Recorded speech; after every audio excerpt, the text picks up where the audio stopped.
प्रभु यीशु मसीह के मधुर और मीठे नाम में आज दिनांक 22 मई दिन रविवार को हम आप सब अपम के श्रोताओं का हार्दिक स्वागत और अभिनंदन करते हैं। आज के दिन के लिए जो वचन है वो लिया गया है फिलिपियों की पत्री उसका 3 अध्याय उसका 8 पद। वचन कहता है, वरन मैं अपने प्रभु यीशु मसीह की पहचान की उत्तमता के कारण सब बातों को हानि समझता हूँ, जिसके कारण मैंने सब वस्तुओं को हानि ढाई और उन्हें कूड़ा समझता हूँ, जिससे मैं मसीह को प्राप्त कर सकूं। प्रभु मेरे प्रिय लोगों, पौलुस जब उन्हें प्रेरित होने के लिए प्रभु द्वारा बुलाया गया था तो उन्होंने महसूस किया कि वो मसीह का ज्ञान सभी ज्ञान से सबसे श्रेष्ठ है। मसीह यीशु के ज्ञान के लिए उसने सब कुछ खो दिया और उन्हें कूड़ा करकट समझ लिया। पौलुस का जो विवरण फिलिपियों की पत्र उसके 3 अध्याय उसके 8वें पद में पाया जाता है, उसके अनुसार से ये बातें हमें और आपको पता चलती है। उनके पास संसारिक श्रेष्ठता की एक लंबी सूची थी जिस पर प्रेरित पौलुस घमंड कर सकता था।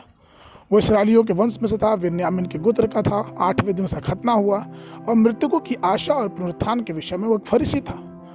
अपने धार्मिक उत्साह के कारण उसने प्रारंभिक कलीसियाओं को पीड़ा भी दी और कानून के अनुसार निर्दोष भी था।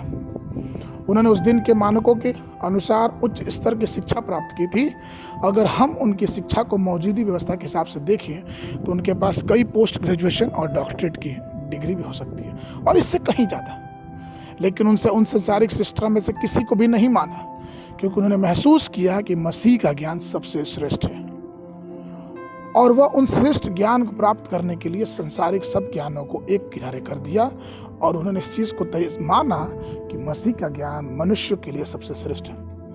प्रभु में प्रिय लोगों, चाहे आप संसारिक अर्थों में कितनी भी शिक्षा प्राप्त कर लें, लेकिन हमें और आपको ये जानना है कि मसीही ज्ञान हमको सबसे श्रेष्ठ बनाएगा, क्योंकि वो अपने आप को पवित्रता की तरफ ले जाता है। और यूहन्ना उसका 17 उसके 3 वचन कहता है, और अनंत जीवन यह है कि वह तुझे अद्वितीय परमेश्वर को, यीशु मसीह को जिसे उसने भेजा है, जाने।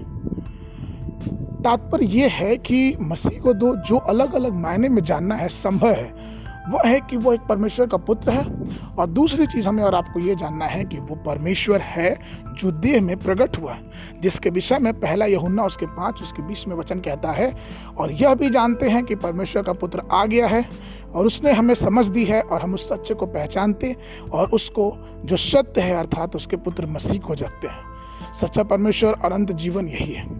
तो प्रभु के लोगों, हमें और आपको ये जानना है कि मसीह का ज्ञान इस संसार में सबसे श्रेष्ठ ज्ञान है और उस ज्ञान की उत्तमता को हमें और आपको पहचानना है, क्योंकि परमेश्वर हमें वो महिमा देता है और वो महिमा हमें तब मिलता है जब उस मसीह के ज्ञान को अपने जीवन में समझते हैं, अर्थात अनंत जीवन के ज्ञान को अपने जीवन में समझें।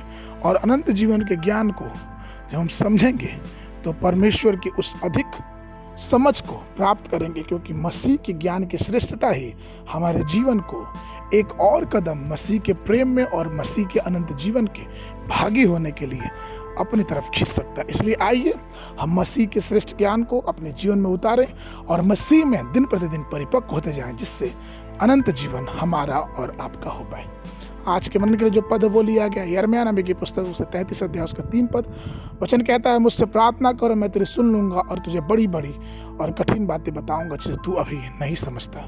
बाइबल अध्ययन के लिए सुबह के समय पहला इतिहास की पुस्तक उसका 16, 17 और 18 अध्याय, संध्या के समय यूहन्ना सुसमाचार उसका 7 अध्याय 28 पद से लेके 53 पद तक। परमेश्वर आप सबको आशीष देवे।